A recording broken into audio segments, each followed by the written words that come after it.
வணக்கம் மக்களே. நேற்று நைட் ஷிஃப்ட்டை முடிச்சுட்டு வந்து தூங்கி அரகர தூக்கத்தோட காலையில கொஞ்சம் சீக்கிரமாவே எழுந்திரிச்சிட்டோம். ஏன்னா இன்னைக்கு நம்ம கல்லூரியில கவர்மெண்ட்ல இருந்து தர லேப்டாப் தராங்க. அதை போய் வாங்கிட்டு வரதுக்கு நானும் நம்ம நண்பர்களும் கிளம்பிட்டோம். ஒரு 8 மணி பக்கம் ஞாயிறு கடைக்கு வந்து ஆளுக்கு 4 இட்லியே லொபக்குன்னு முழுங்கியாச்சு. இங்க இருந்து அப்படியே நேரா காலேஜுக்கு போயிட்டு லேப்டாப்லாம் வாங்கிட்டு அதுக்கப்புறம் வீட்டுக்கு போலான்ற மாதிரி தான் பிளான். அதுக்கு தகுதாப்புலயே எந்த பஸ்ல ஏறணுமோ அந்த பஸ்ஸை கரெக்டா பிடிச்சி ஏறிட்டோம். 2 மணி நேரத்துக்கு அப்புறம் ஒரு இடத்துல டீ குடிக்கிறதுக்கு ஷாப்பிங் பண்ணாங்களா. அந்த இடத்துல எனக்கு சமத்தியான தூக்கம். நண்பன் கிட்ட எனக்கு செமையா தூக்கம் வருதுடா அப்படின்னு சொன்னேன். அதுக்கப்புறம் இதை கையில கொடுத்து நீ இதை சாப்பிட்டா நீயா இருக்க மாட்டே அப்படின்னா நம்ம ஏரியா வந்த அப்புறம் அசால்ட் ஆரம்பிக்க மாதிரி வலது கால வச்சு இறங்கியாச்சு. அங்கிருந்து அப்படியே காலேஜுக்கு வந்த அப்புறம் மனசுக்கு நெருக்கமான ஒரு விஷயம் நடந்தது. அதை நீங்க இப்ப இந்த பிஜிஎம் ஓடயே பாருங்க.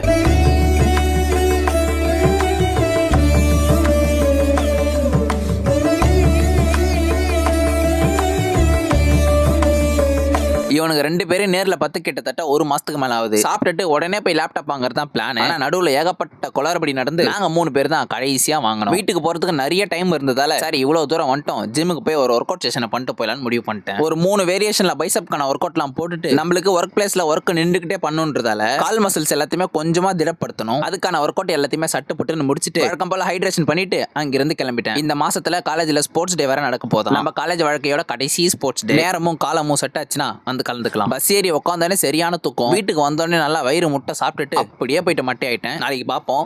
தொடர்பில் இருக்கவும்.